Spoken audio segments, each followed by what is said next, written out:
কল্যাণ বন্দ্যোপাধ্যায় রুষ্ট বিচারপতি। কল্যাণ বন্দ্যোপাধ্যায়ের সওয়ালে বিরক্ত বিচারপতি। কল্যাণ বন্দ্যোপাধ্যায় বিরক্ত বিচারপতি শুভ্রা ঘোষ। মামলা ছাড়লেন বিচারপতি শুভ্রা ঘোষ। আরও একবার আপনাদের জানাবো, কল্যাণ বন্দ্যোপাধ্যায়ের সওয়ালে বিরক্ত বিচারপতি শুভ্রা ঘোষ। প্রতিনিধি অর্ণব এই মুহূর্তে আমাদের সঙ্গে রয়েছেন। অর্ণব, ঠিক কি ঘটেছে, কোন প্রেক্ষাপটে এই বিতর্ক, এই বিরক্ত প্রকাশ করলেন বিচারপতি? দেখো, ভোট পরবর্তী অশান্তি মামলা, মূলত কাঁকুরগাছির বিজেপি কর্মী অভিজিৎ সরকার খুনের যে মামলায় সিবিআই কিছুদিন আগে সাপ্লিমেন্টারি চার্জশিট দেয় এবং সেই চার্জশিটে নারকেলডাঙ্গা থানার পুলিশ যারা প্রথম এর তদন্ত শুরু করেছিল তার সাথে যুক্ত দুজন পুলিশ কর্মী, একজন ইন্সপেক্টর এবং একজন হোমগার্ড, তাদেরকে জেল হেফাজতে পাঠায় শিয়ালদহ আদালত। এই দুজন পুলিশ কর্মী কলকাতা হাইকোর্টে জামিন চেয়ে মামলা করেন। সেই মামলার আজ শুনানি ছিল।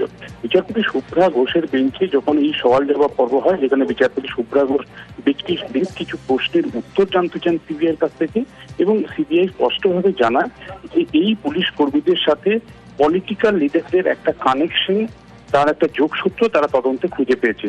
তাই তাদের গ্রেপ্তার করা হয়েছে। আলিপুর এক্ষেত্রে শিয়ালদহ আদালত তাদের জামিনের আবেদন খারিজ করেছে।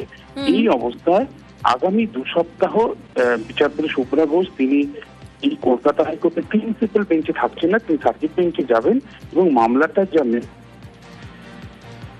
শুনানির প্রয়োজন রয়েছে। এই অবস্থায় কল্যাণ বন্দ্যোপাধ্যায় কিছু মন্তব্য করেন বিচারপতির উদ্দেশ্যে, যেটা আমাদের পক্ষে বলাটা সম্ভবত শোভনীয় নয়।